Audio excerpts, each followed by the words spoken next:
Je lis du livre de Genèse, chapitre 9, les versets 8 à 11 qui suit.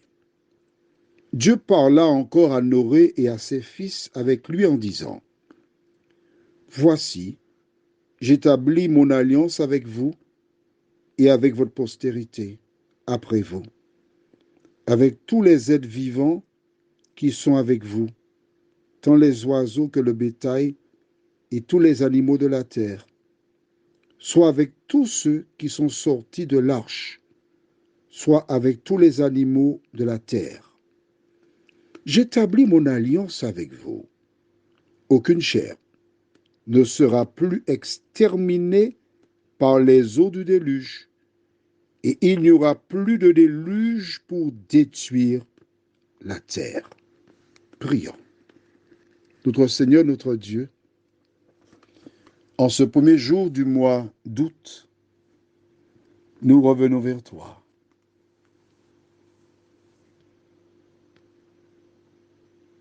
Afin de connaître l'avenir que tu nous réserves. Merci Seigneur.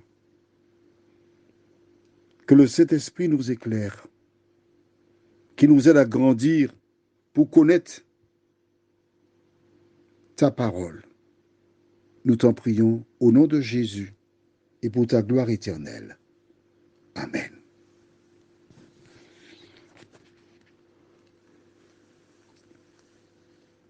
Noé, ses fils, leurs femmes et leur épouse offrirent le sacrifice à Dieu comme nous l'avons vu précédemment. Mais Dieu les rassure. Parce qu'après avoir vécu quelque chose de si traumatisant, entendre les animaux qui crient à l'extérieur à la mort, des personnes qui crient au secours et qui, au fur et à mesure, on les entend qui boivent de l'ougoulou, et qui meurent jusqu'à ce que la dernière personne n'ait plus à s'exprimer. Il y a de quoi être traumatisé.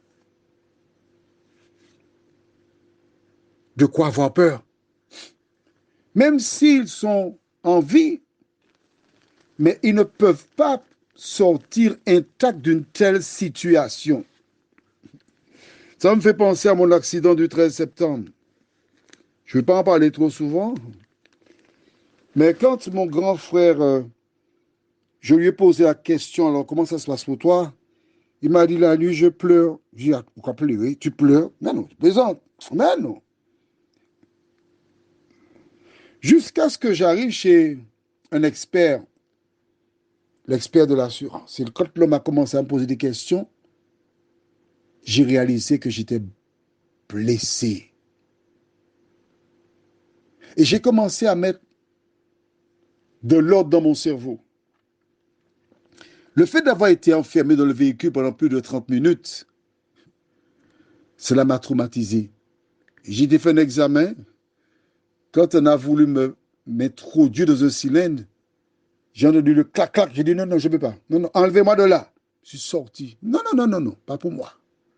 Et depuis ce jour, quand j'allais visiter, parce qu'avec le coronavirus, n'étant pas vacciné, ne faisant pas des plans pour y être non plus, je n'utilise pas les ascenseurs. Je prenais les marches, 4e, 6e étage. Je profitais pour faire du sport. J'étais traumatisé à cause de l'accident. Noé était traumatisé. Et pour le rassurer, notre Créateur qui connaît l'homme, parce que c'est lui qui nous a créés, il dit, ça n'arrivera plus. Je ne vais plus détruire la terre par l'eau. Et Dieu a fait la promesse. Nous verrons la démonstration, la preuve, pour nous rappeler qu'il ne le fera pas très prochainement. Prions. Notre Seigneur, notre Dieu, il est important pour nous de porter attention à ce que nous venons de lire. Parce que tu as déclaré, et je n'ai pas parlé de cela dans l'explication, car je voulais le dire dans la prière. Tu as dit, Seigneur, qu'il n'y aura plus de déluge pour détruire la terre.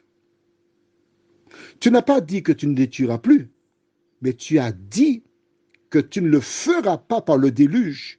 Or, si tu dis que tu ne le feras pas par le déluge, c'est que tu le feras autrement, Seigneur. Car les mêmes causes produisent les mêmes effets. Merci de continuer de nous éclairer. Au nom de Jésus et pour ta gloire éternelle. Amen. Je te souhaite une bonne journée.